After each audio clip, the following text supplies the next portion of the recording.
Well, howdy, y'all. Welcome to another high-powered episode of the High Voltage Live Show. I'm your host, Willie Snyder, coming to you live from the Mile High City in Denver, Colorado. I'm joined by my awesome co-host, Mr. King James Stalkup, over there, Big Sky Country, Texas, giving old hook and horns and some prayers for the old Dallas Cowboys. Did they just get rid of Dak Prescott, please? Would somebody just figure out a quarterback for the Dallas Cowboys, please? It's so awesome. Appreciate you being a good sport, King James. Of course, my Broncos are going to have a winning season this year, and that's all I care about. And we already have David, hey, David, Mr. E, up in the house. Electrical Wizardry up in here. Thanks for joining, David. Appreciate it. It's always fun getting David's take on stuff. David's been part of some of the sound bites that I have. I have one to start off right away, and it comes from Tommy D on the 62554. So let's hear what he has to say, and I'll get your opinion on what you think about it. Let's go. Willie Snyder says, I thought all my public inputs were going to be resolved. No, they'd be rejected, weren't they? You wanted it, and you got it. So that's a good thing, and I appreciate you making the proposal for GFCI protection of electric vehicle charging equipment. That was a bold statement, and it just tells me that, look, you're out there worried about electrical safety. It's true. You don't need a body count like I don't. So I appreciate your effort. I do. And you know what? We got something for you, so that's a good thing. Willie Snyder said. So, to me, it just blew me away how he's like saying the body count. Like, they're like, oh, we don't need a body count to get this to pass. Like, to me, it's like, oh, you don't need a body count. Oh, man, dude, happy 4th of July to you too, David. And we have John up in the house. What's up, John? Hey, John. Mr. coming across from the Union. What's up, John? That, him making that statement, we don't need a body count. Basically, that tells you their intention. They want to sell product. They want to push GFCIs on everything without having the technical substantiation or merit to do so. That's exactly what we've been saying.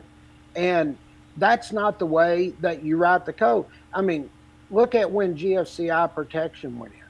Why did it go in? There was body count. People were getting hurt outside working on electrical equipment and stuff. And they're out there on their receptacles and things like that, homeowners and things like that. And now, all of a sudden, we don't need a body count. That's why you develop products when you have a problem. And let me just say this. You say you need GFCI protection, we'll say, on AC units. Where is the technical merit where all these deaths have come from? There isn't any. There are no deaths. The deaths that y'all recognize it was due to an inefficient wiring method that wasn't installed correctly. And the other 2 or 3 that you had was somebody working on the AC unit and not applying the rules of 70E properly and OSHA in order to provide electrical safety in the workplace. That's it. Yeah. That's what you have. And then all of a sudden you recognize those instances right there, and that you feel you have the legitimate authority at that point to say we need to put AFCI protection on everything.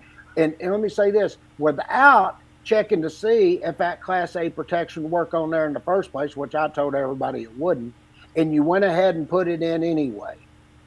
That's not correct. You have to do your documentation, your testing and everything to see if the devices are going to work on the equipment before you put something in. And they just went ahead, put that information in the code, put a requirement on everybody. And then they finally realized, oh, well, you listen to these CD boys over everything.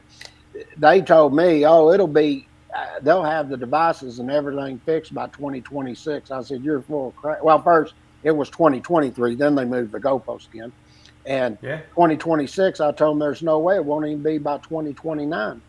And they got all in a hissy fit and everything. But my whole point behind it is, so now they come in and they write it that, oh, well, and just look, at the 2026 and 2023. Look at all the extra work they did to make it CFC. Yeah. Here's my point right there. Everything that we say, it lines up. I just had an argument with Jeff White, and he was talking about the outlet, blah, blah, blah. And you were actually in the argument before. And I told him, I said, he said, show proof. So I went in and I put a string together to show him what was rejected and what they tried to put in. And then they went back to the original definition. And he literally had the gall to say, well, it was already clear. That's why they moved it back to the original definition. If it was already clear, they wouldn't have tried to change it. Yeah. Dude, what blows me away, I just thought about it the other day. I was like, that's the first time they attempted to change the definition of outlet in 100 years. And why is that? To make their argument right, and they couldn't do it. They couldn't even get it right. Yeah, and it just cracked me up. And the whole thing is, I'm like, well, the new definition would have said it's where the branch circuit conductors connect to utilization equipment, and they're like, yeah, that's what it is. And it's like, yeah, but that got rejected. Sure did. It was just really funny. Let me see if I can find it. As that argument was going on, this was really, really interesting because as the argument was going on, here we go. Let me see if I can find what was exactly, because I posted basically what happened and everything. And let's see, is he in here? Well, it was really funny because, like, Don G, Mr. Research, actually calls you out saying this certain instructor is teaching that there's no outlet and da-da-da, and so we need to change this, and so we need it to say that it's the point where the branch circuit conductors connect to luminaires, hardwired utilization equipment, da-da-da, all this stuff. And they didn't really accept his public input in whole in the beginning in the first draft. They just said it was just in general where the conductors connect to utilization equipment. Mm-hmm. But it made a big problem because there's no outlet and cord plug connected. Yeah. And so what, do you have two outlets now? You have an outlet and cord plug connected, and then you have an outlet at the utilization equipment too. And it caused a big problem for him. That sure did. And I was trying to find where, yeah, right here. I put in there, I made a proposal, and this is for an outlet, so everybody knows. And I want to tell them they rejected it, and I'm going to tell you their substantiation. I left the definition as it was. It says a point on the wiring system at which current is taken to supply utilization equipment. Okay.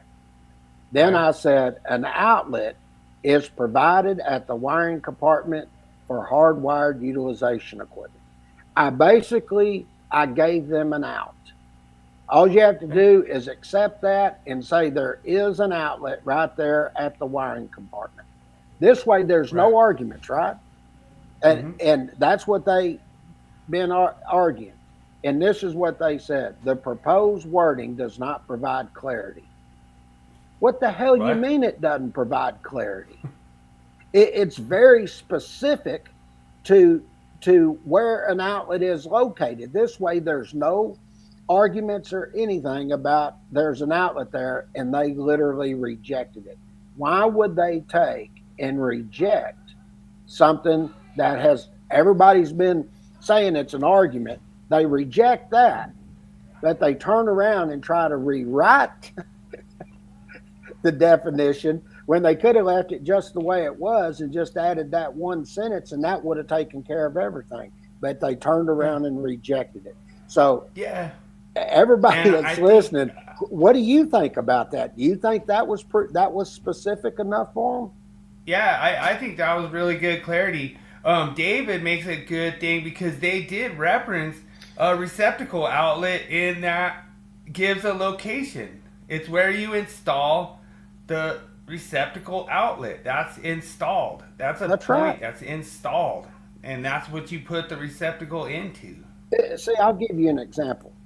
And let me go ahead and pull this up so I can read it word for word. I can pretty much tell you what it says, but I want to read it word for word so everybody can't disagree with anything I'm saying, and then I'm going to explain it out so everybody knows what happened. So what we're going to do, I'm going to go over. I'm going to an FPA link right now. It's loaded. We're going to go over and we're going to look at 314.27. And the reason I'm going to go over it because I want everybody to see, because like David just brought up, you know, the outlet, I've maintained this for a long time now, that the outlet is the box. Okay. And I'm going to prove that.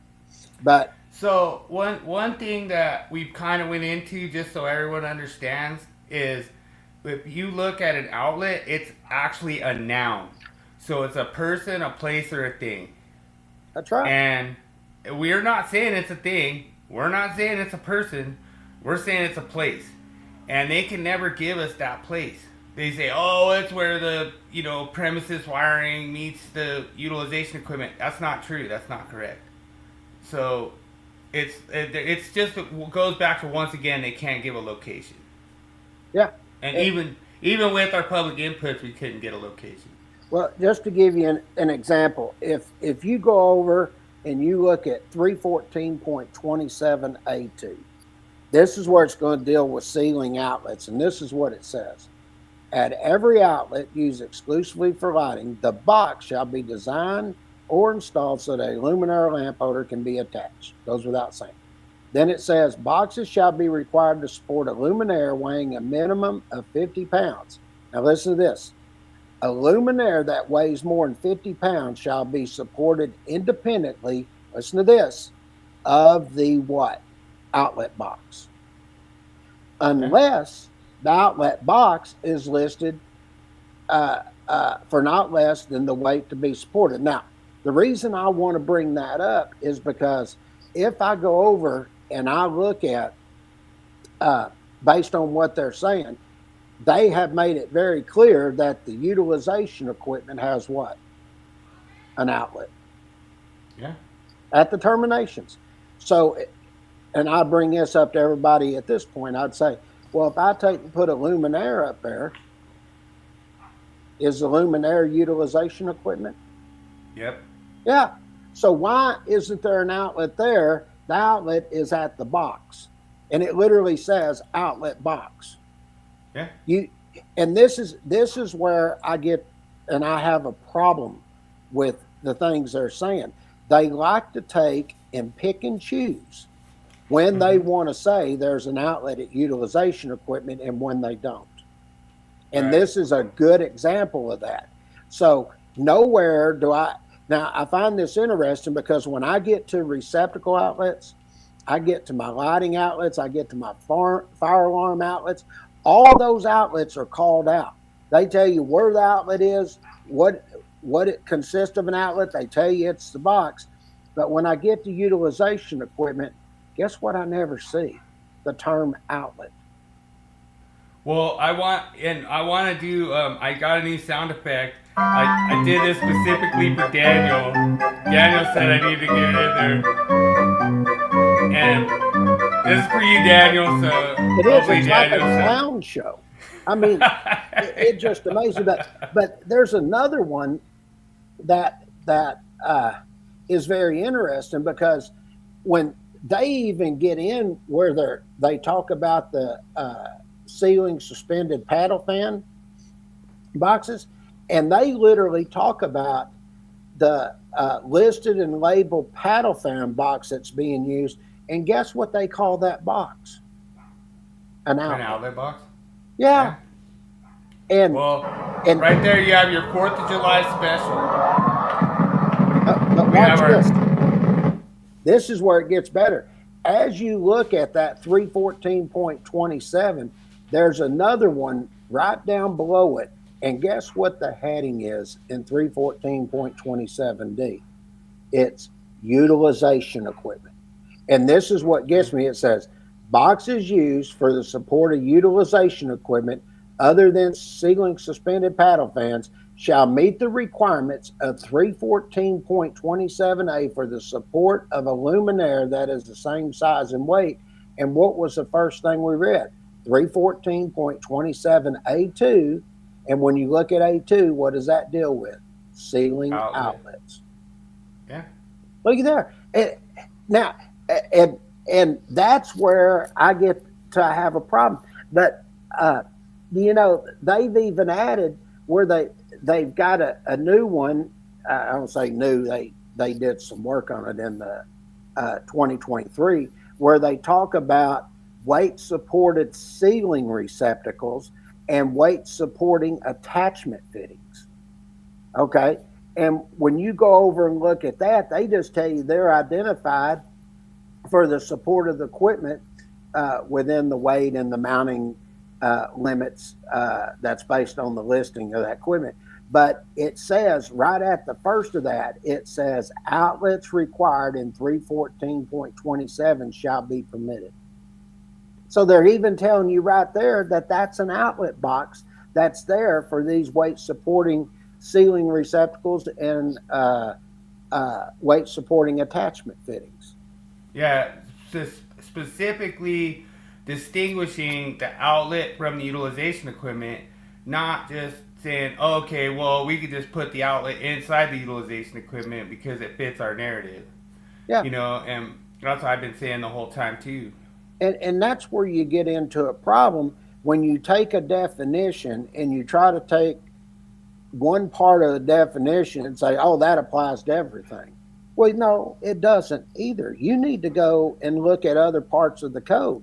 And that's been my whole argument this whole time.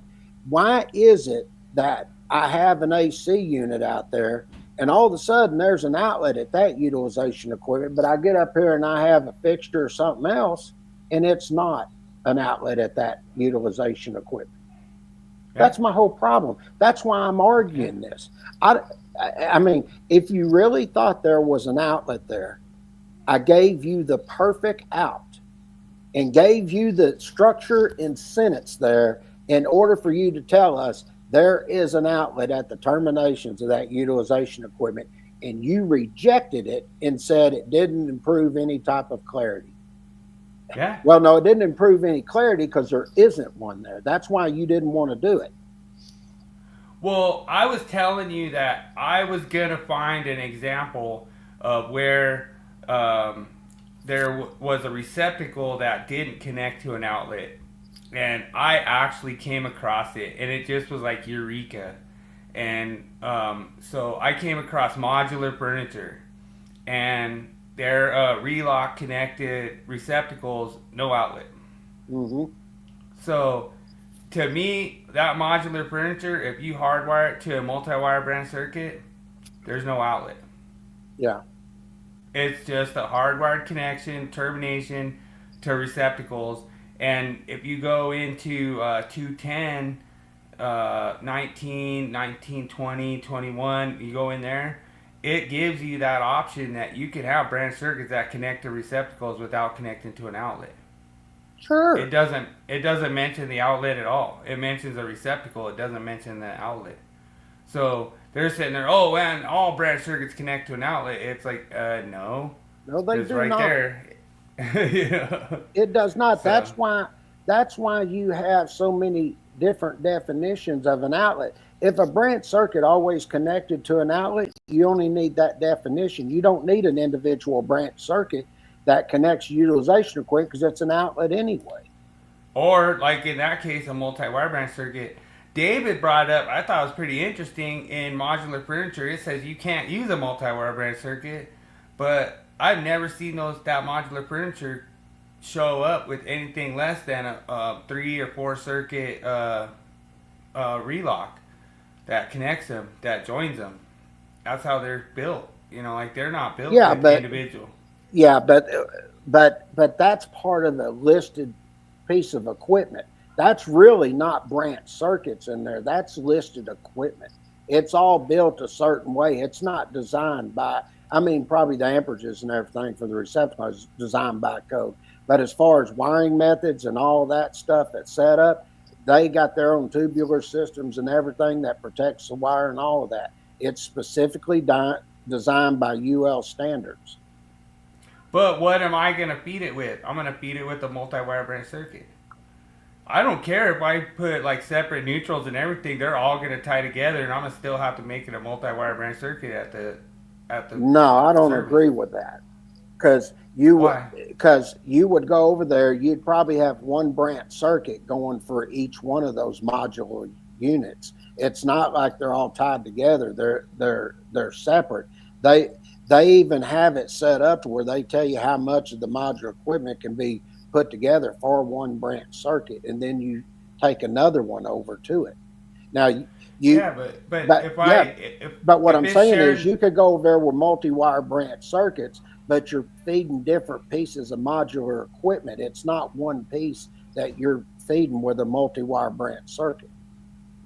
Well, what I'm saying is David was saying that it's a code violation to feed it with a multi-wire branch circuit, but the equipment itself is a 3-circuit multi-wire branch circuit internally. Yeah. Like you're saying, that's a labeled equipment and everything. But it doesn't matter. If I separate the neutrals, it's not going to matter because I have to tie them all together at the equipment anyway. So I still have to make it a multi-wire branch circuit at the panel. No, you should only be taking one circuit over there. No, it's 3 circuits. So I've seen them 3 and 4 circuits. I agree with that, but what I'm saying is the way that the modular equipment's designed, you've got one set you're feeding. It's not 3 circuits for that one set.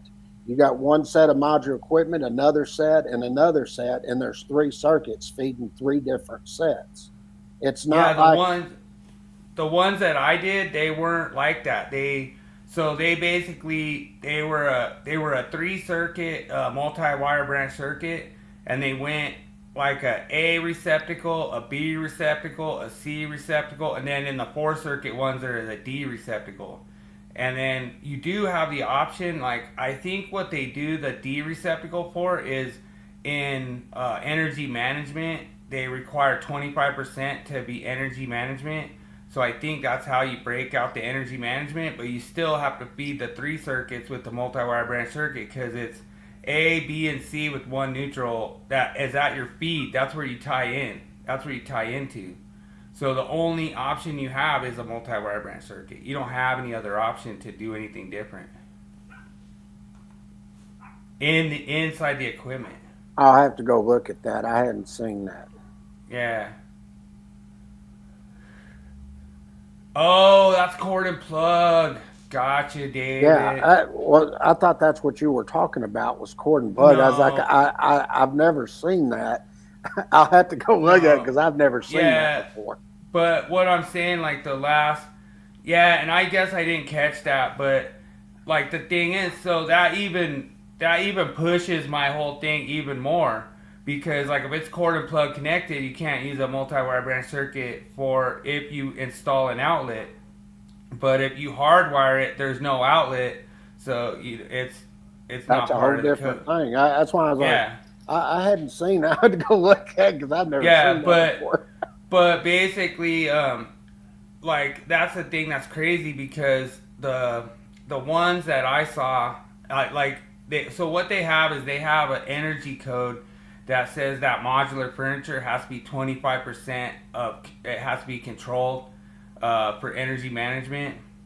So only 75% of it can be uncontrolled, which makes sense why they have the 4-circuit one. The 4-circuit one has like an isolated ground and a separate neutral and a separate grounded conductor. So you would be able to have like a multi-wire branch circuit control A, B, and C. Then you have like a separate one that would be for D, and then that would be your energy management controlled one.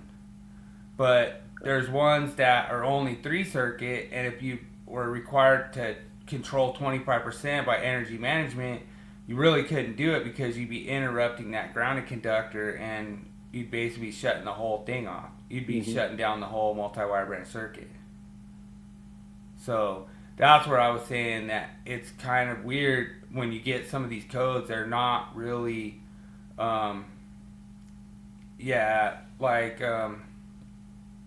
seeing, and that's what's interesting, David, because like technically, I don't think that the modular furniture has a receptacle outlet there. Because you have this 3-circuit relock that just connects to a receptacle. That's it. It's not.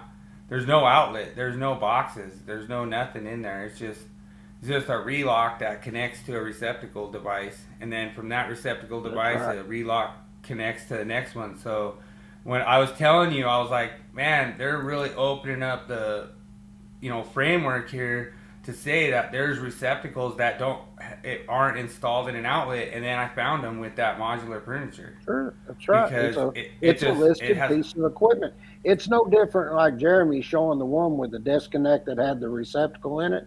I told him that is a listed piece of equipment, Jeremy. That receptacle outlet becomes part of that listed equipment. I said, that's not installed separately. He goes, well, the code says you have to have it within 25 foot. I said, yeah, and a lot of jurisdictions approve that as your means to have that receptacle within 25 foot. And I said, that's why they started putting them in disconnects. But it's part of a listed equipment. And I think he just wanted to argue to be arguing, but. So, like, to me, actually, the AHJ could make the argument that that's not a required outlet, and you have to provide another one. And you know why? And do you know why they would do that? That's the question. Why would they make that argument? Because the code overrides the freaking listed and label. No, because somebody could come back and if something happened, they put a different type disconnect there. Right. That would be my argument as a inspector. That if they replace that, somebody come change that disconnect and everything, and then I don't have a receptacle there. Yeah. So, it would be provide an outlet, because that's what the whole argument was, is that you have to provide an outlet within 25 feet. But the whole thing is that if, like, let's just say, if you go look at, like, the listed and labeled equipment, it says this complies with the code section to provide an outlet for this requirement. So essentially, it's overriding the code by saying that complies with the code. Mm-hmm. And so for them to sit there and say that the code overrides it, then you're like, oh, well, the code says provide an outlet. That's not an outlet. So if the code overrode it, then you override the manufacturer's instructions, say that's not compliant. Sure. But I don't know. I got something I want to show here real quick. Okay. We got some updates that are taking place that everybody can see. We're getting some things done. We've redone a lot on the website for everybody to see. We're going to have up here where we got links to the different series, different things.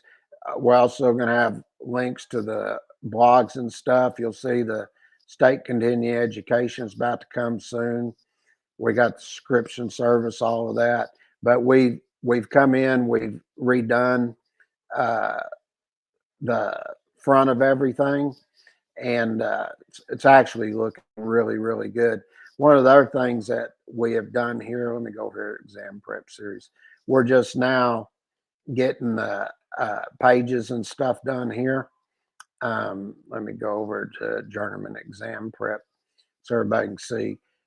There's quite a bit that is being upgraded. There's going to be a lot of additional information in here for everybody to look at. And I think everybody's really going to like what we've done through everything. We took and put everything over here so it's easier for you to find. If you want to come in, you want to look at calculations or something, you can click here. It'll pull everything up. When you're getting into the design and everything, your exam I prep really stuff's like all that. here.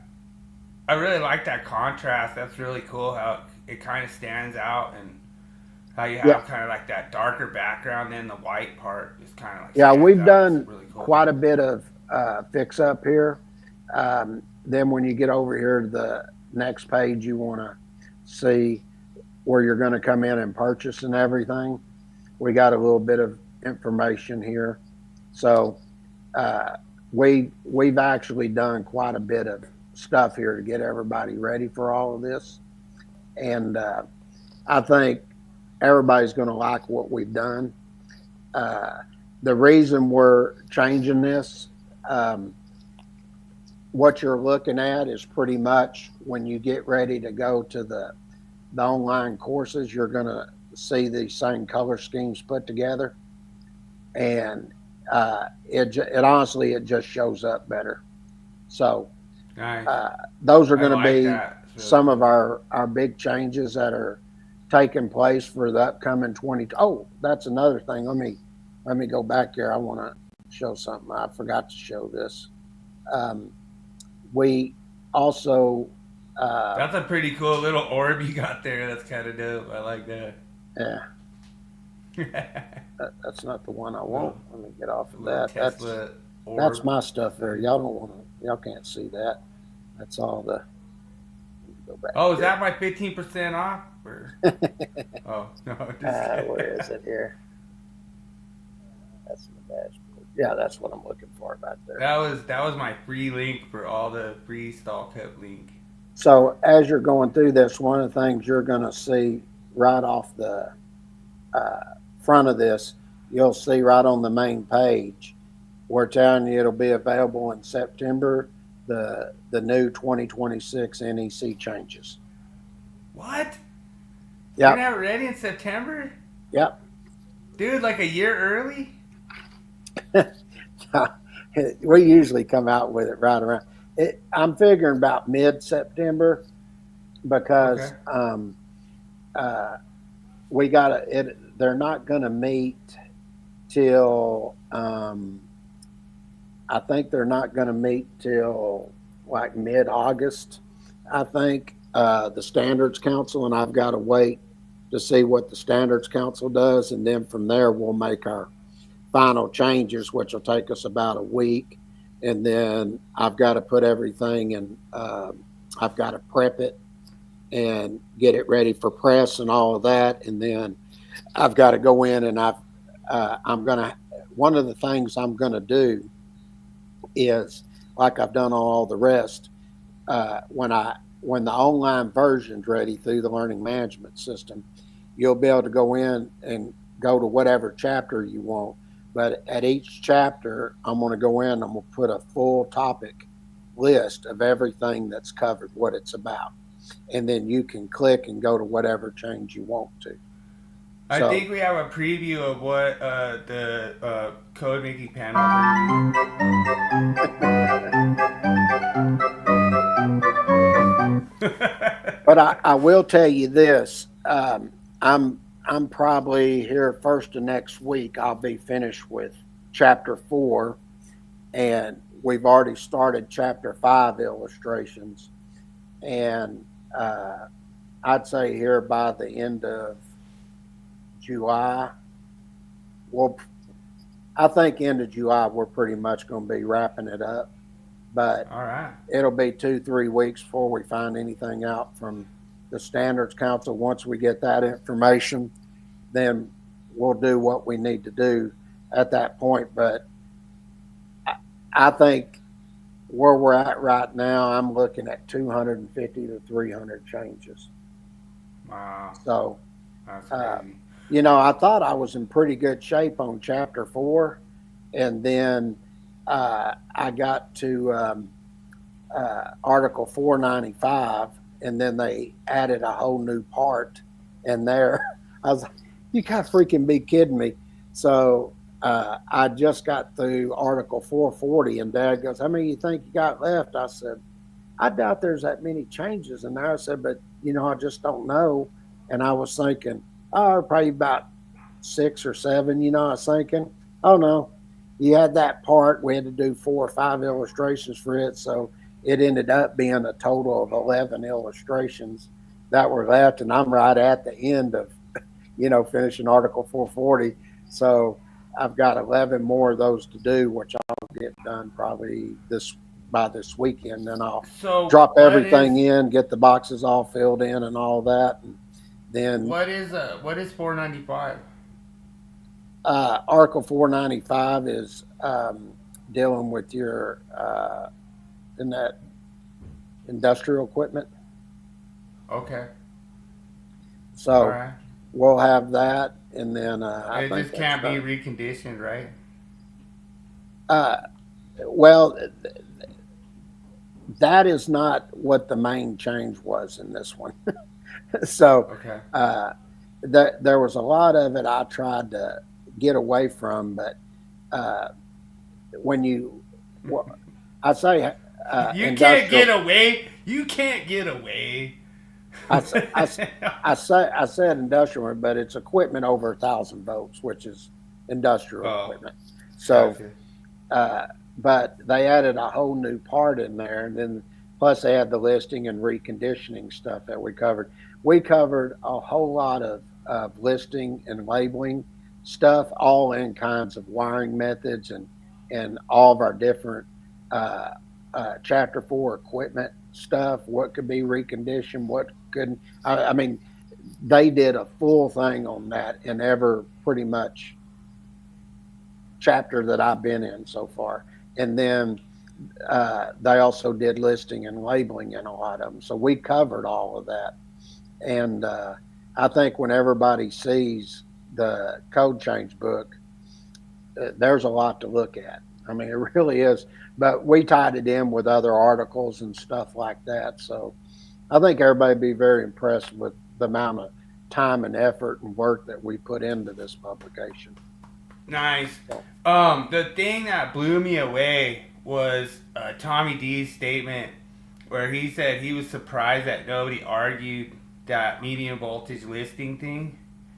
And I was like, yeah, because it's a freaking waste of ink for the National Electric Code because, like, we don't even deal, like we're not even, the National Electric Code is not even talked about when it comes into this kind of stuff because they could sit there and say, oh, this piece of equipment has to be listed and this has to be listed and this has to be listed. They don't even care about that. Like, when we're out there in the patch, we don't give a shit. Like, we're in the middle of, like we're right on the border of Colorado, Wyoming.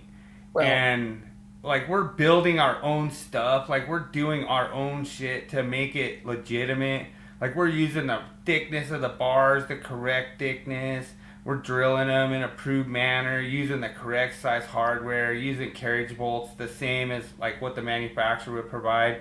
So it's, like, not even a question. Like, there's no reason why you would need to have this language in there. It's so dumb. be careful And, with that.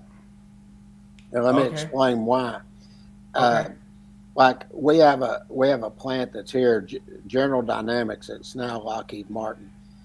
okay, They maintain their own utility plant there, where it okay, comes in. They set up the whole structure and everything, and not only do they fall under the National Electrical Code in a lot of instances within that substation they have. The yeah, other thing is they fall under IEEE. Then they also fall under OSHA Subpart R and Subpart V. So I agree. that at that point that becomes customer owned. That's not utility. I agree. So Yeah, that's one and reason it has to be in there. I see it like that, but at the same point, if they say that there's like we're supposed to use a certain listed product for something for like the National Electric Code, that AHJ is like a third party and it's under engineered supervision. So to me, honestly, it's kind of weird. I don't know. I don't know how that really works as far Well, as like a I'll push explain comes all to of that. shove kind of thing. That Like that's cool. I can tell you're talking to the right person. because Yeah. Dad and I have dealt with this many times. And the reason we've had to deal with it so much is because we do a lot of work for the oil and gas industry. And Okay. they design and develop a lot of their own equipment because it's equipment you can't purchase. They don't even make True. it. They know more about it than the probably UL who lists and labels equipment. And so what happens is they have a UL listing agency come out, and what this is called, it's called a UL 508 or UL 508 shop. Okay. Right. And they come out and they work with the manufacturer. And basically what ends up happening, they get what is called a field installed applied label. That's exactly how it's phrased. And it's just like getting a listing and labeling. But even though they get that listing and labeling from that, it's still the manufacturer, shall I say, the owner of the facility. They're the ones that are taking responsibility for that equipment. Okay. True. But but you get into a lot of that when you're dealing with listing and labeling equipment and you're doing a third party certification, which is what a lot of people have heard this over time.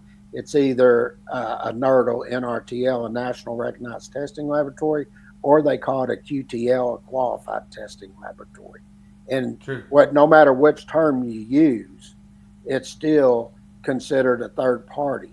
And that third party comes in, and then you work with the owner, the people that are in the maintenance portion that is helping design this with the engineers, and then they use UL to come in and write the field applied label using their UL 508, 508A shop. All right, and that is our 4th of July special. All right, let's go to the meme. All right, let's cue it up.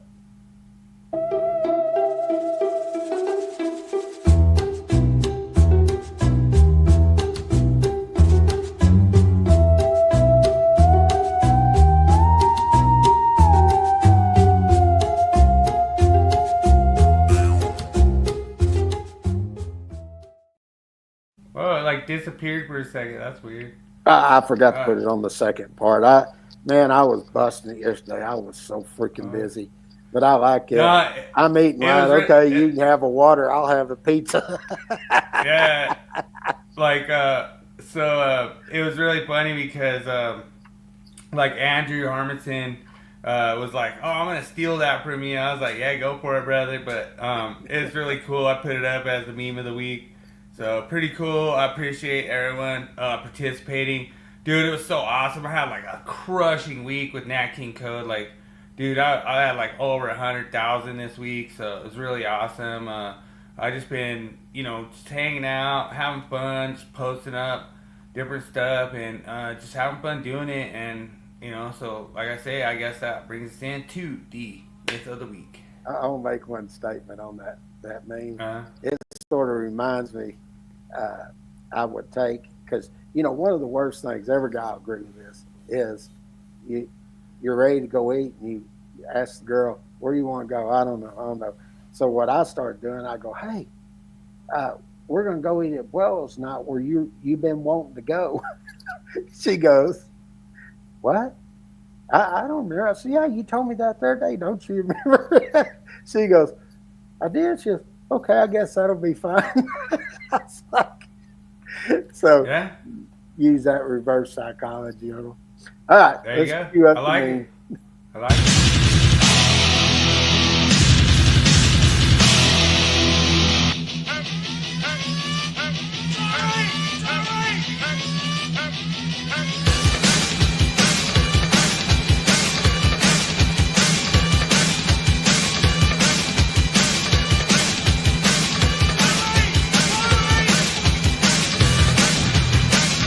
It's time for Myth of the Week. Dude, I really like how you have that quote set up in there to where it just covers everything. Like, it covers every argument we've ever did. Power in your hand, spotlight and electrical tool of the week. All right, so. Oh, I got the wrong thing on there. Oh, my bad. Yeah, I had to fix that. Oh, wait. No, I don't have the wrong thing. I meant to pull up. Where's Myth of the Week? Did I pull up? Yeah, that's the right song. It was the right song, I think. Oh yeah, this is But Myth of the anyway, Week. Okay. you got Myth of the Week there. All right. So anyway, I confused King James once again. So hopefully that works for the quiz. Dude, I didn't even tell you this, but Adam actually wrote the quiz because he couldn't be here tonight. Okay. So he was like, I want to write the quiz. I want to watch me fooling King James at some point. And I was like, all right. So it's an easy quiz. It's an easy quiz as long as you know Trailer Park Boys. I've never seen it. All right. So good. I'm glad I'm Adam all set. picked it good. All right. So anyway, the myth of the week, true or false, the NEC prohibits the use of a pipe cutter on electrical metallic tubing. I did not hear your response on if this was in the code before or not.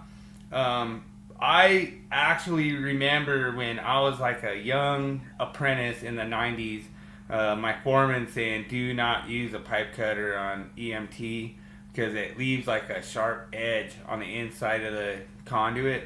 I'm sure you could ream it and everything, but like, dude, I've actually been using this impact reamer and it works really good. Like I think it could slam that out no problem. But at the same time, I wanted to kind of dig into this a little bit as a myth, and there was a bunch of people in there that said true, which I thought was really funny because I knew that I heard it when I was an apprentice, and I've been doing it for 30 years, maybe 50 years, I can't remember, like depending on, I might have been doing it at 75, never know, but I started in 95, and like I say, that was one of the things that I heard a lot of times was like, don't use a pipe cutter.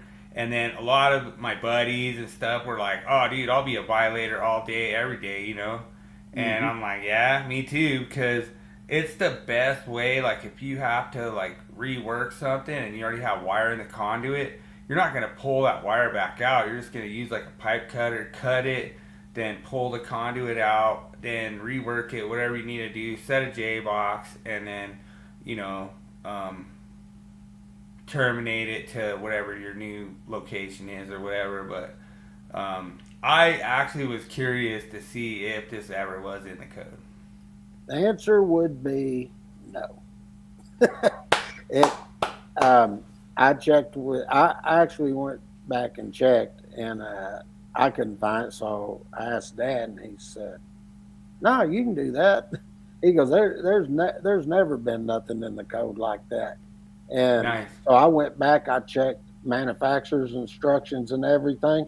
They actually found one said you could use it for cutting EMT. Nice. So as I was looking at it, and then I asked him, I said, when they came out with the pipe cutter, I said, you can correct me if I'm wrong, Dad, but I think it's right. It has that little bevel on it. I said, wasn't that put on there that way so when they were cutting rigid, it was easier to thread the pipe? And he goes, that's exactly what it was for. And he said something like Wow. you said. He said, matter of fact, he said the reason it was such a popular tool is because if they needed to go up there and just cut a little piece of pipe without pulling all the wire out, like you were saying, they could take and do it that way.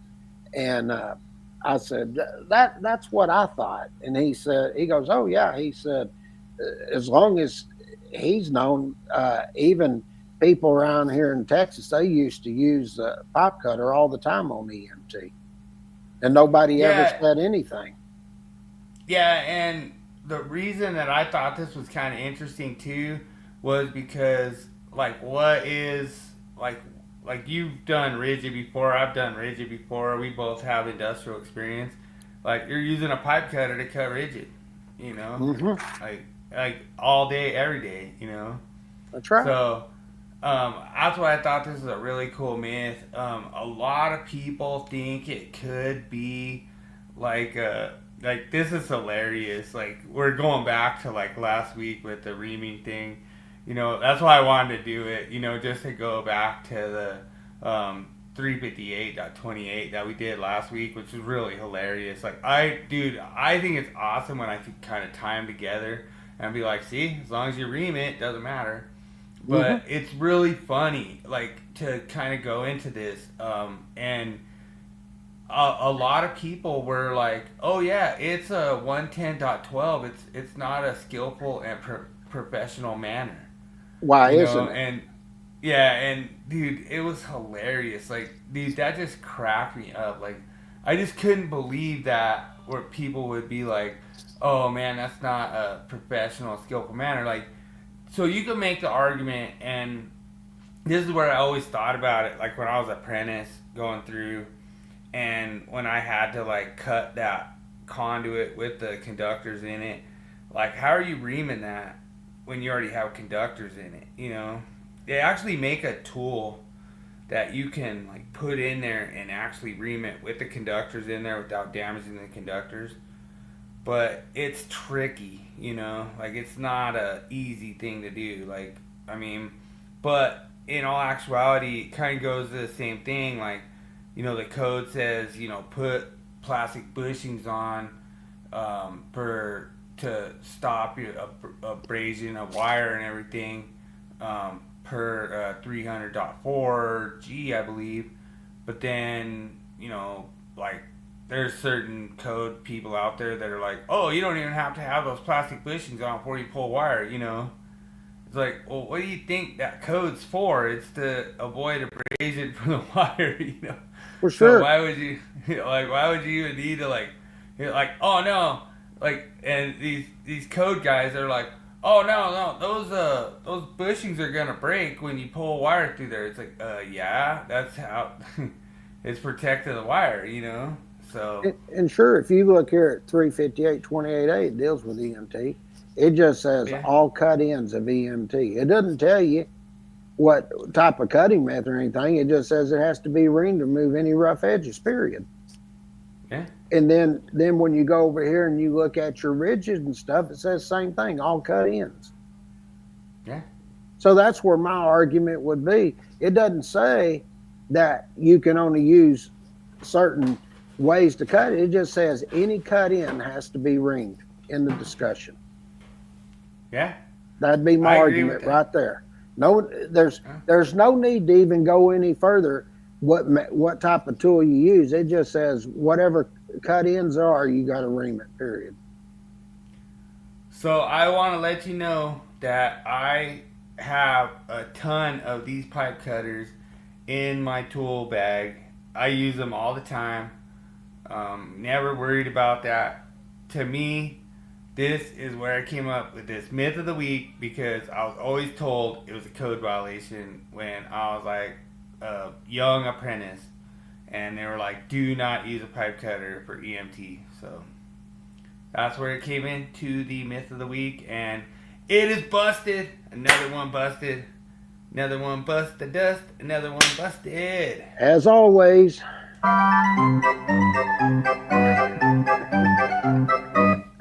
All right, Daniel. Can't believe Daniel didn't show up, man. I put the new sound in for Daniel. All right. Daniel loves that one. Let's see. We're getting close. 56 minutes. Let's go ahead and get topic of the week so we can get it out of the way. All right.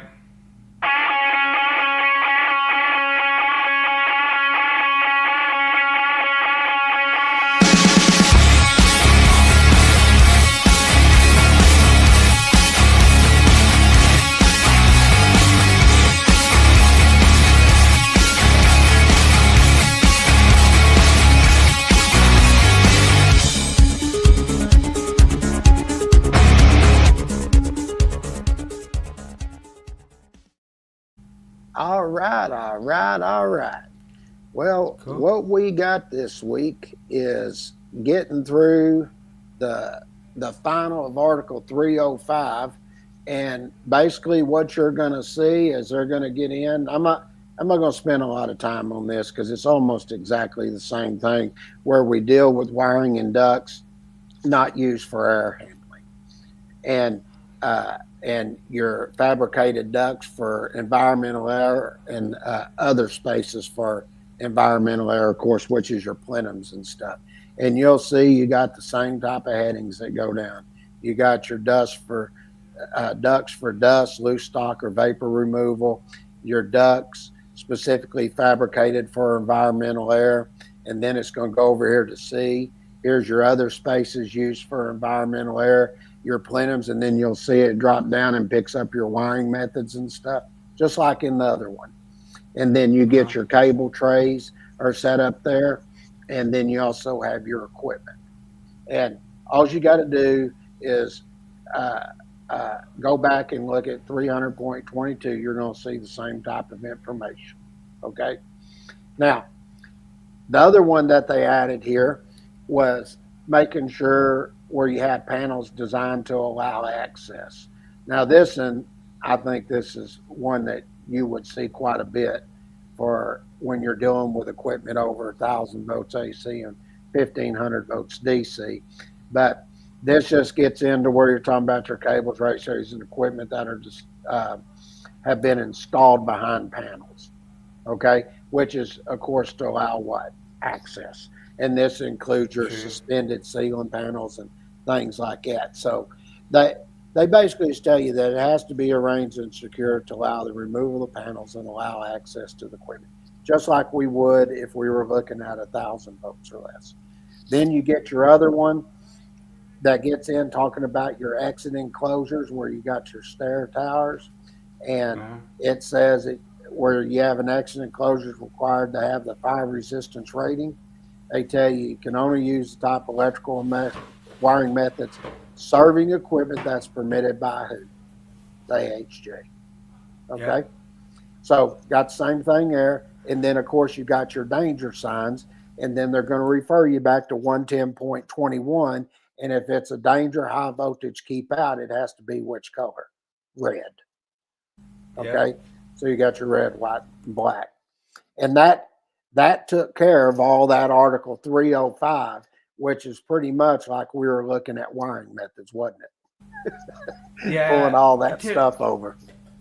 To me, it's weird, I guess, because I feel like they're like, oh man, the definition of outlet is very clear, and you should just understand it, and you should just be able to read it, and just know that just applies in all these different locations. But then they got to go make all these specific articles that apply to all this other, it just, to me, it's like, okay, so we're just supposed to understand this and just apply it over here. But then over here, we have to spell it out exactly for every situation. Mm-hmm. That's what I didn't understand. And that was my one complaint with the 2026 process is I go and sit there and submit a public input to spell something out, and they're like, that does not add clarity. But then they have to go and duplicate the same exact word for word thing and put it in a whole different reference so it adds clarity. Mm-hmm. Like, I don't get that. Like, that didn't make any sense to me at all. Well, this one is where we're looking at 310.12, and we're talking about a single phase dwelling. And what they did, they just made a revision. And what they did, they relocated from subdivision D up into the main body text of 310.12. And when they made this revision, it's just to make sure and clarify that when you have adjustment or correction factors that are required for 310.15B or C, that they shall be permitted to be applied to the opacity associated with the temperature rating of the conductor. Okay? Right. And doing that, what that makes clear at that point is that the correction and adjustment factors apply to all service and feeder conductors and not to what? The grounded conductor. Right. But it still apply to grounded conductor. But where it was before, it was sort of a permanent way because where it was set that it just applied to grounded conductors and it didn't. So they fixed that. Okay. Then they come in and they have these switch and overcurrent protection device enclosures, and all they did is where they made a revision. Well, there's 5 conditions, but they made a revision of number 5. And basically what it was is making sure, based on the other conditions that are there, was to permit the wiring space of your enclosures and switches are overcurrent devices, and these are to be used for what? Feeding through, splice, or tapping off to other equipment. So, Right. in a good example, when we put this down in the author's comment, we tell you such as the line side of photovoltaic taps. True. So we're just, that's what this section is dealing with: splice taps and feed through conductors. But all five of them really go together because you have to meet all the following conditions. But where it really takes place is where they're talking about where the service conductors are located within the service equipment. And that's where they're getting into that. That's why we bring up and tell you, such as the line side of photovoltaic taps. Okay. And then this is where you start getting into all of this stuff of reconditioning, listing, and everything else that happens. So what they did here, It's still over 1,000 volts, right? no, 305 is over 1,000 volts. Anything after that, unless we tell you it's over 1,000 volts, it'll be less than 1,000. So, 312 is cabinets. Oh, dude, I didn't even notice. My bad. Oh, no worries. But what they did, they added a new section here. And when they added this section, it was to help clarify that your cabinets, your cabinet cutout boxes, and your cabinet meter socket enclosures, they're not permitted to be reconditioned. Okay. Okay. The only way it could be is if Section 110.20 gives some type of permission. But more than likely, I don't think you're going to see it on this equipment. But we put it in there just in case. But you'll see they got permitted to be installed. That's reserved if something ever pops up. But right now, they do list those three there: your cabinets, your cabinet cutout boxes, and your cabinet meter socket enclosures are not permitted to be reconditioned. Okay. Gotcha. And then when you get to 314, this will be really good because this is where you're getting in your boxes and stuff. And they talk about the equipment specified in 2A through H. They're telling you all this equipment has to be listed. So you got your extenders, you got your drain fittings, your floor boxes, your outlet boxes at ceiling suspended paddle fans, reduced dimension boxes and conduit bodies, underground boxes and hand hoe enclosures, and then your reduced wall thickness boxes and conduit bodies, and then your box or conduit body covers. They're telling you all of those items there have to be listed now. Dude, Willie Jackerson is done. Dude, he had the whole racket on making all that stuff. So well, it's interesting because when you start going in, you're looking at this, it's telling you the listing on everything and then the reconditioning. Now, if you look here, this is where you get in. You got your outlet boxes, device boxes, pull boxes, junction boxes, conduit bodies, fittings, and hand hoe enclosures. They tell you it can't be reconditioned. Then you come back over here, they're listing almost all the same items here, and they tell you they have to be what? Listed. Yeah, Okay? and not every one of them, but a lot of them are here. Doesn't this tie into what we were talking about, how an outlet can't be reconditioned? Oh, yeah. I've said that. That's right. Can't recondition an outlet, folks. That's right. So you can't recondition an AC unit or anything, any type of equipment because it's an outlet. Yeah. Then they made a revision here in 314.23a to clarify that where you have these single gang FS and FD boxes and explosion proof outlet boxes, they were added here to this exception to clarify this, to allow support by a single raceway. And the reason they do that is due to what? The construction internal thread design. In other words, it's solidly put together. Okay. Yeah. So when you look at that, it says, and I'll just read the exception: a conduit body of trade size not larger than the largest trade size of the conduit or tubing, an FS or FD single gang device box, or an explosion proof outlet box of any size with one or more entries shall be permitted to be supported by a single raceway of the following wiring methods. Okay? Yeah. And we got a real good illustration on that. That was kind of an important one because and I don't know that they absolutely fixed that yet. I'm gonna have to kind of investigate into that, but let's just say that you have like some control wiring that you want to come out of like a transmitter. We do this out in gas and oil, and you have like a 2-inch that's coming out there, and you're like, you know what? We just need to feed this transmitter. Let's just use that 2-inch. It's already there, right? Mm-hmm. So you put in a 2-inch to 3/4 reducing bushing and come out to there. So that actually would be considered like a code violation because, well, it would be kind of the opposite way, I guess. It would be like if you had like if you were trying to reduce for conduit fill. So like if you go like to a 2-inch, it'll say like three aughts for like a 2-inch LB, right?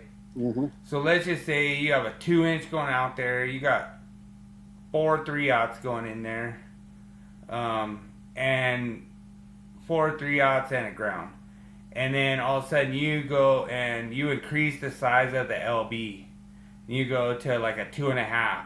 So you go from a 2-inch to like a 2.5 or 3-inch even, and you use like you do like a reducing bushing from a 2-inch to like a 2.5 or 3-inch. Then you use a larger conduit and then come out of that to like a 2-inch to the equipment, right? Mm-hmm. What they're saying is that is actually a code violation because that is not the same trade size. Like that enclosure is not the same trade size as what it's connected to.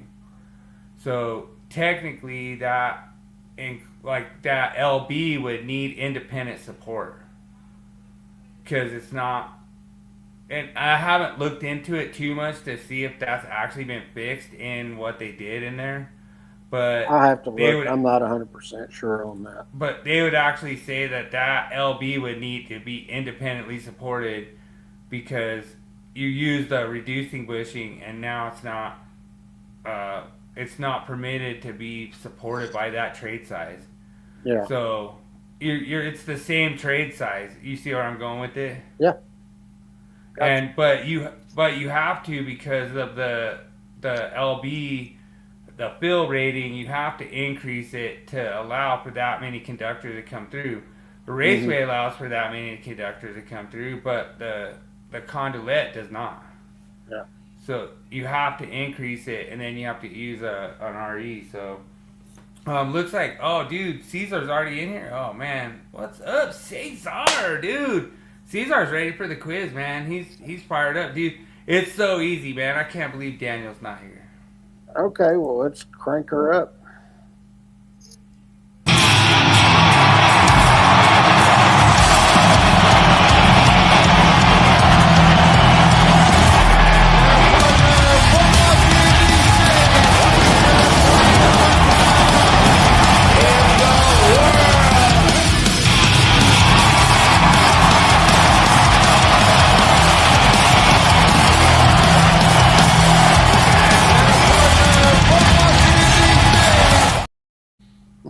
Alright, the most highly anticipated quiz of the week. This will be hard for me because I've never ever seen Trailer Park Boys. Dude, like you will love it. Like once you find out the backstory, you'll just crack up laughing. Like it's so much funny. Like there's so much stuff. All right, so Bubbles, he's this really cool character, Bubbles. What is Bubbles' favorite animal? Is it A, dog? Is it B, cat? Is it C, hamster? Is it D, ferret? Or is it E, snake? Good luck, everyone.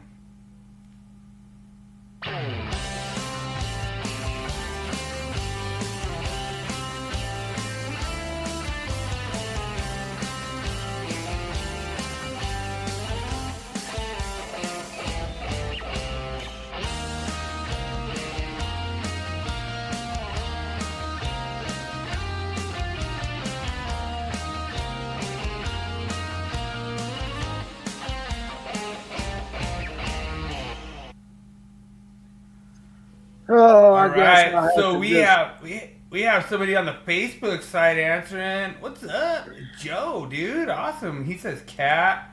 Oh, we got a lot of cat answers in here. We have Cesar saying B question mark. Ooh, Cesar's on the fence.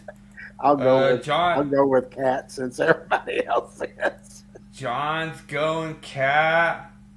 I'm copying this week. Oh man.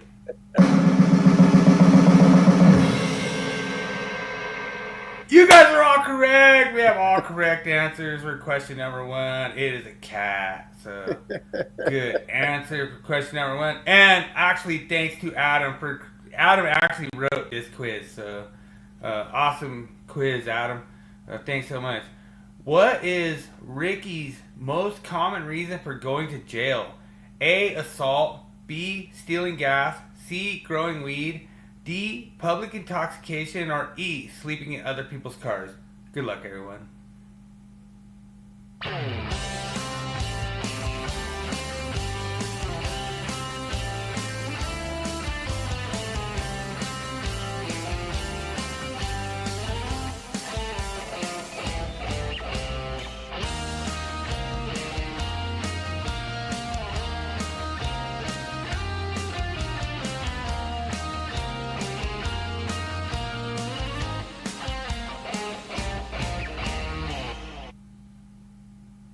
Oh God!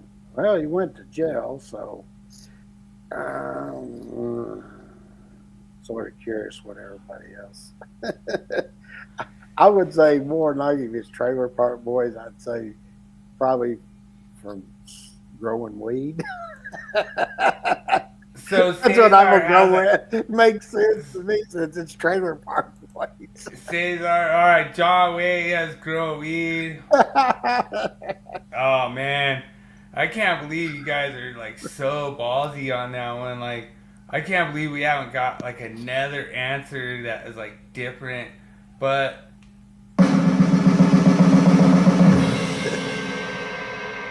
you guys are correct. We have 2 in a row. So so far, Adam has not fooled King James one bit. He is a copy master. I just went with the crowd on the first one. That just sort of made sense to me.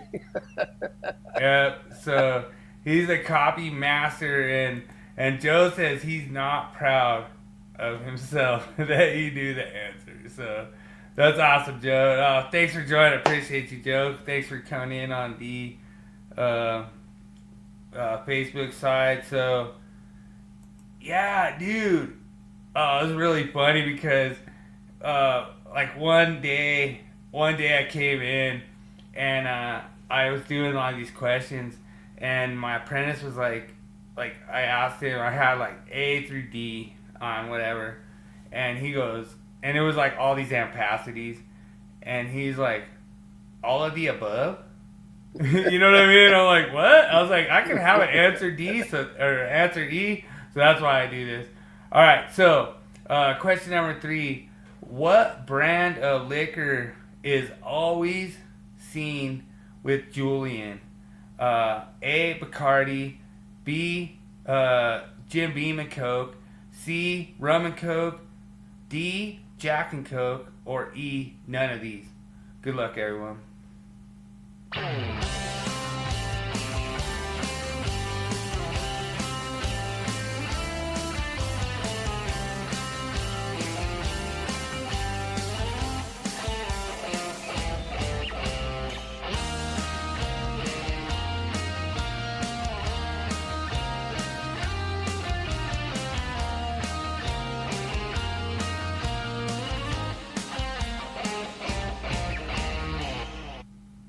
Okay.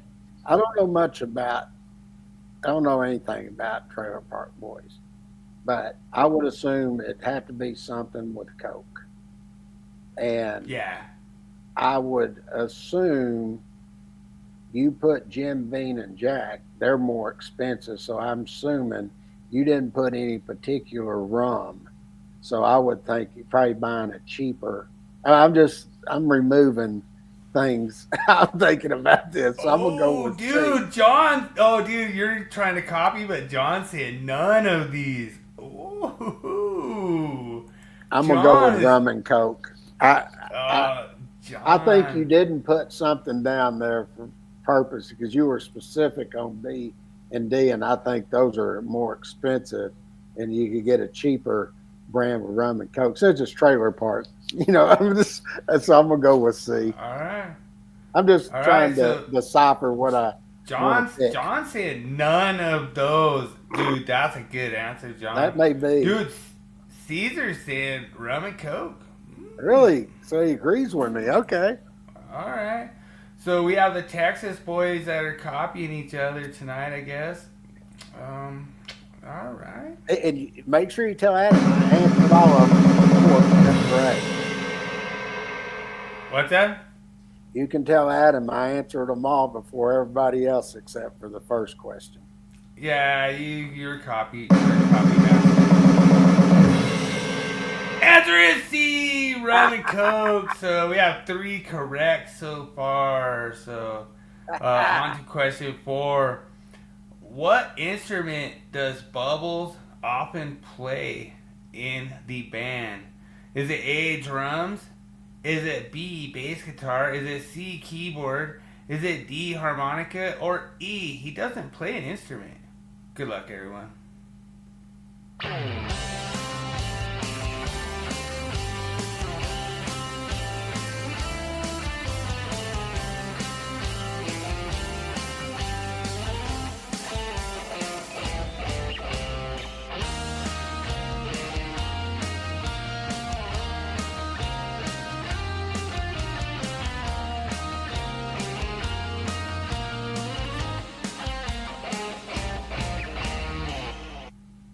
Okay, I'm I gonna just can't believe that you just have free reign without Daniel here, because Daniel would be like keeping you in check, but Well, I don't know what happened. I'm gonna give him. Well, So, dude, I wanted to tell you too, King James. Dude, me and Daniel, we went to the Metallica concert here in Denver, and they broke the stadium record for the amount of people that went to that concert. Oh, that's freaking awesome. Yeah, that was the most amount of people that been to a show, been to any event at Mile High. Okay, So, I'm gonna tell you what I was thinking here. I had 2 choices. I was with the guitar and harmonica. I don't think he played a keyboard or drums because they're more expensive. yeah, And that's true. Joe's going B. that's what my first one was. But I was thinking just a regular guitar, but because I always think of even when I see it around here, homeless people, they're out there playing the guitar. Okay, I'm gonna go with guitar since everybody else is, because that and the harmonica were my first 2 choices. I'll go with. So you're going with B, bass. Mm-hmm. All right. So I haven't seen John's answer yet. Like, let's see. Yeah, I mean, keyboard would be kind of more expensive, I guess. Yeah, that's what I was thinking. Boom! We have 4 in a row correct answers. Wow. We have a freaking deadlocked race tonight. This is awesome. King James is crushing it on Trailer Park Boys. Good thing he learned how to copy everyone that knows the show's answers. All right, question number 5. What is the name of the trailer park supervisor who often fights with the boys? Is it A, Sam Lasco? Is it B, Randy? Is it C, Leahy? Is it D, George Green? Or is it E, none of those are correct? Good luck, everyone.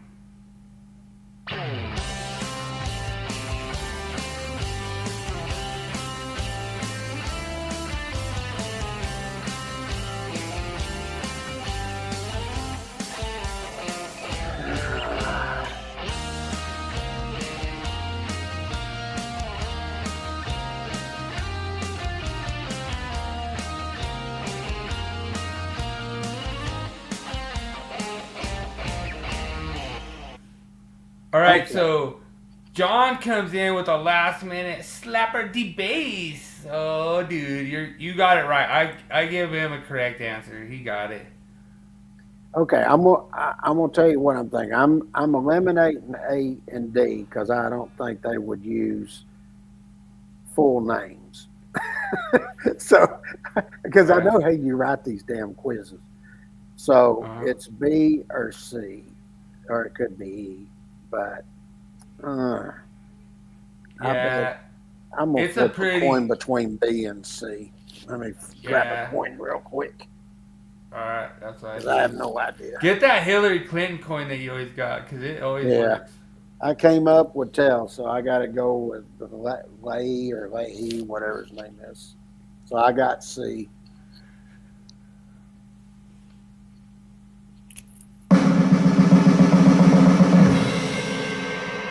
Everyone who said Leahy is correct, so we have a tie tonight, and everyone knows the rules that when we have a tie, we have to go to the tiebreaker. So the tiebreaker question is, what NHL Hall of Famer was a guest on the Trailer Parks Boys show? Hall of Famer that was NHL Hall of Famer that came in as a guest appearance. I don't really know my hockey that well, but I have to think of famous players. So I did actually do the research because I didn't want to be challenge flagged again, but he is a Hall of Famer. He is an NHL Hall of Famer that was a guest on the show. I'm trying to think. When was Trailer Park Boys out? In the 90s or early 2000s? Probably like mid 2000s, I'd say. Okay, so that would have to be somebody back around that time that was still alive, because I was thinking of. Nah, you're probably right. It's probably early 2000s. Okay, so looking at who would have been a Hall of Famer back in that I recognize. Cesar Blanco said, who was it? Ray Bork, I think, at one point. Oh, dude. Wayne Gretzky, that's a good guess, dude. Wayne Gretzky's a good one. See, Gretzky's done a lot of them. I'm thinking of somebody that was really, really famous. I knew that name. Also, well, I'm going off people I know. I know there was Gordie Howe, Mario Lemieux. I remember that name. Joe Wiley gets another. And Wayne Gretzky. Answer. Now, Mario Lemieux and Wayne Gretzky were they played pretty close in the same time. Gordie Howe was back in the 70s, so I don't think it could be. Those are only three that I know, other than Mike Madonna and a few others. But I don't know if he's a Hall of Famer or not. But I know Wayne Gretzky was. So yeah, and I do like Cesar Blanco's answer. I told him he'd get warmer with Ray Bork. I'm gonna go Wayne Gretzky because that's the only one I know that would have been around. Plus, isn't Wayne Gretzky? He's an American too, isn't he? No, he's Canadian. He's Canadian. Okay. Yeah. Is the Trailer Park Boys, was that a Canadian show or American show? Yep.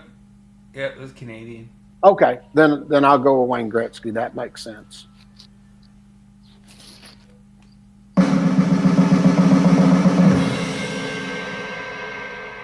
I'm going to have to award it to Cesar Blanco tonight. It was Peter Forsberg, Peter the Great from the Colorado Avalanche, was a guest on there. I will send Cesar the link to it. I told him, I was like, dude, once you know, I will send it to you. But it was so awesome. Like, Peter Forsberg, they had Ricky, who's one of the Trailer Park Boys. He said he would be like the best goalie against anybody, and Peter Forsberg came in there and just started netting, just started scoring. And then it was funny because, like at the last minute, he stopped one, and Peter Forsberg was like, "Yeah, dude, I had to just throw it right into him and make sure he like stopped it, you know, because I felt bad for him because those dudes are losers." But he's a Hall of Famer, NHL Hall of Famer that was a guest on the show. It was really cool. I love Peter the Great. He's one of my favorite NHL players, and it's really cool. I did not know him. I had heard of Mario Lemieux and Wayne Gretzky. That was right around about that time period when I was thinking that. But I don't know hockey, so not that well. Dude, thanks for coming on, Cesar. Later, dude. Caesar. Cesar made the topic for next week's quiz, so it's gonna be a surprise. But he's trying to fool a Texas guy, so he wants me to do a Texas theme to fool a Texas guy. I love it, Cesar. Oh, that's awesome. So I your know little my Texas Texas buddy, history, baby. yeah. You too, brother. Yeah, dude. Yeah, awesome, dude. Thanks, Joe, man, dude. Awesome time, man. Freaking. But yeah, we'll keep rolling on. But that was the Willie Quiz. Really fun. King James takes another loss in a tie. Hey, and I got 5 and 5 or something I didn't know anything about. I did good. yeah. Yeah, you learned the art of copying, so it's all good. Like 2 of them I did. The other 3, I guess, before everybody else. I did reasoning and just took a guess. Yeah, dude.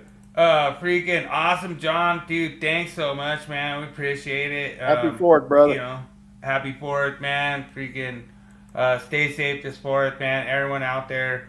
Make sure that you use GFCIs on your AC units and stay safe, you know.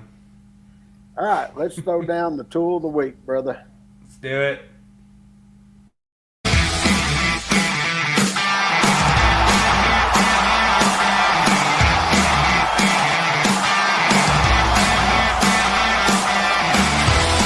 It's time for Tool Review of the Week. Sponsored by Electricians Only Tool Review. So yeah, this week was really cool.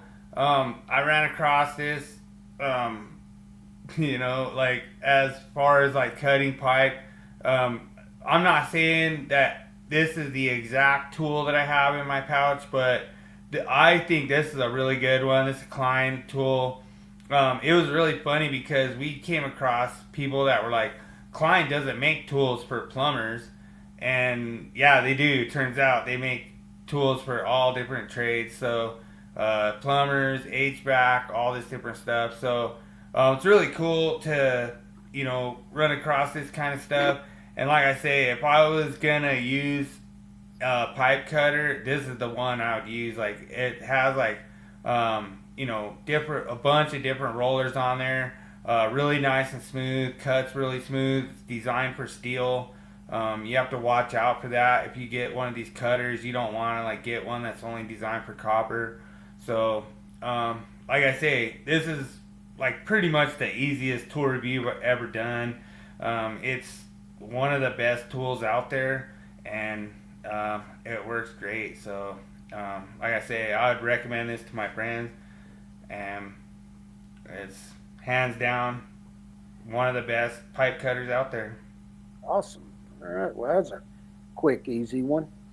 Yeah, I'll be right back. I gotta go. All right. Well, he is. I don't know where he had to go, but the next thing we had was question of the week. I'll wait till he gets back on that. Let's go ahead and take a look at the wall of the shame this week's pick, and then we'll get back to the question of the week, and I'll answer that for Bill. Shame. Shame. Shame. Shame. Shame. Shame. Shame. Shame. Shame. Shame.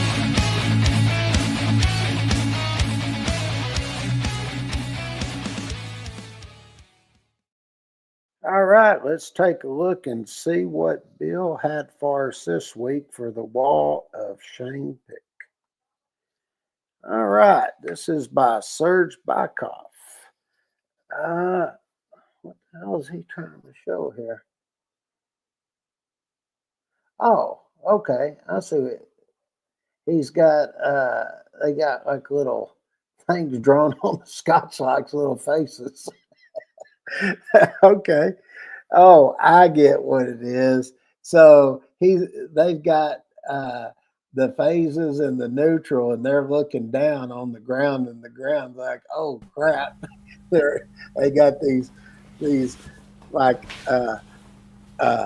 Halloween looking faces on it, pointing, looking straight down on it. Okay, I see what he's doing now. That's pretty cool. Yeah. At first, I was like, "What the hell is this?" It started making sense once I looked at it. Yeah, it was pretty funny. Like they're like, "What are you trying to do?" Yeah. Well, at first, I was like, "What's wrong with the installation?" I started looking at it closer. Okay, I got it. Yeah, That's funny. So, okay. I thought it was pretty funny. Like, not necessarily too much of a wall of shame, but I do appreciate like good stuff like that. And thanks so much, Adam, for making a quiz that James aced. He aced it. Like, that was a really awesome quiz, Adam. He aced Take it. that, Adam. Come on, man. Pickle shot down. Hey, It's Adam, crazy. when Like, you watch this the shot replay of glass. this, Adam, I'm your daddy. It says there's like a choking hazard on this shot glass. It's real. It wants to make you real careful. Where'd you don't get have a that? choking. Vegas. That's pretty funny. I like that one. Yeah. But, All right, brother, we got one thing left, which is man versus machine. Let's do it. I've got everything queued up, ready to go. So let me go ahead All right. and put it. For years, man tried to create artificial intelligence. On this segment, we find out, is AI smarter than King James?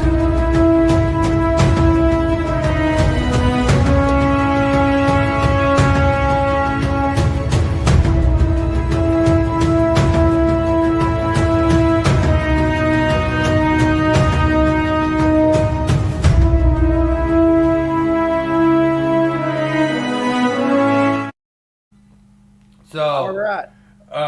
so far, AI is not smarter than King James. So, Yeah.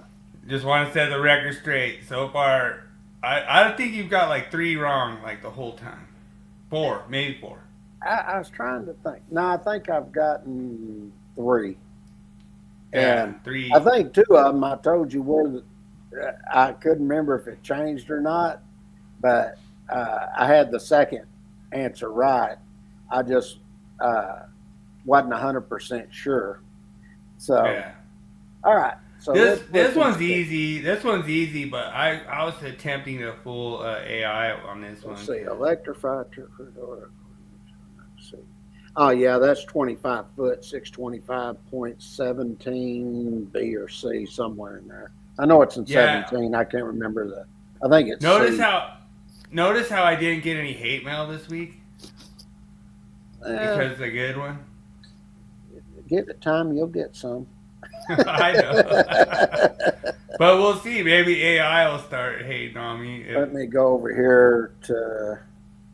AI did not get it correct when I asked it. So I just went to NFPA link 625.17C. Yeah, I thought it was C, 25 foot.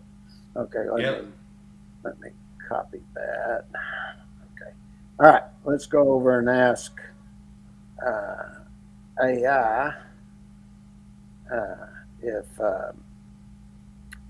they're right or not. So let me share the screen here.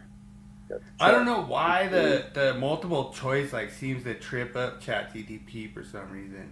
I don't know. Like if you just ask it the question, it gets it right. But if you do the multiple that should choice, be big enough for everybody to see right there. So Yeah, let's see what there it you go. says. Oh no, they got 50 foot. That would be wrong. Right, well, I didn't want to say anything, but when I asked it, it said 20 foot. King So. James answered correctly on the High Voltage Live podcast. Live, baby, we're live right now. Chat GPT was wrong once again. Yep. Once again. Man, I don't know, man. That's Section, not a cheat code. Not a cheat code. Section 6625.17C states, bam, 50 foot. Oh, you did the little copy and paste. Therefore, the correct answer is 25 foot. It's up there. Nice. School. There we go. Once again. Nice.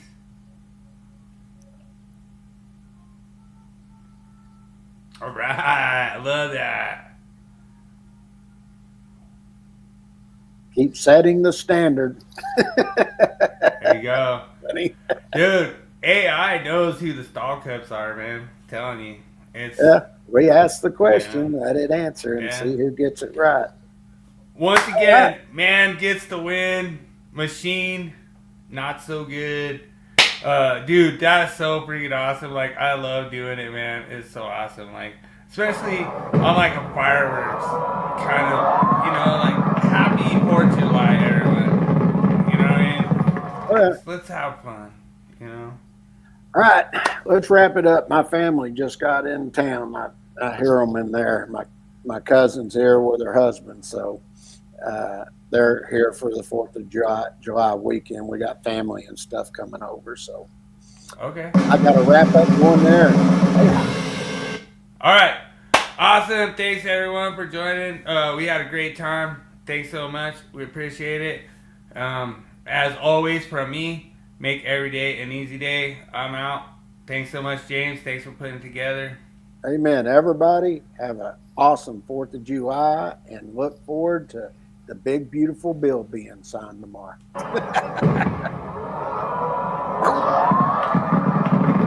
Peace out, everybody. We're out of here.